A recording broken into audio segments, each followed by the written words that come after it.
Hanford, Washington, a ghost town of America's nuclear past. For 40 years, the United States government created weapons-grade plutonium in 9 now decommissioned nuclear reactors. Since 1990, it's become one of the nation's biggest environmental headaches. In the middle of Hanford, about 10 miles from the Columbia River, you have this incredible variety and just huge amounts of contamination.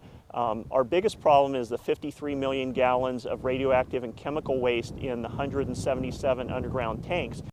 Government agencies have spent an estimated $100 billion and employed some 12,000 workers to remove radioactive waste from the site. Activists say over 100 million gallons of toxic materials have leaked into soil and groundwater that feeds the Columbia River. Several downstream communities get their drinking water here, but officials say regular tests show the cleanup effort is working.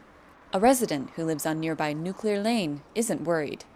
I wouldn't have a concern as the moment is, just because my wife works on that area, and I'm pretty sure that Hanford would let the city know if there's any radiation out.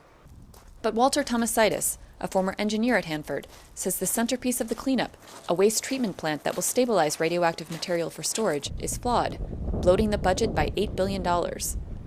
Now the plant isn't scheduled to be operational until 2019, 11 years after the original start date. Until then, toxic material is still in aging storage tanks, vulnerable to a natural or man-made disaster.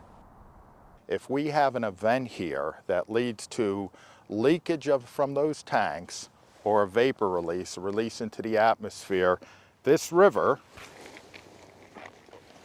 where the water is very clean and is a major part of the community, we would not be able to go near.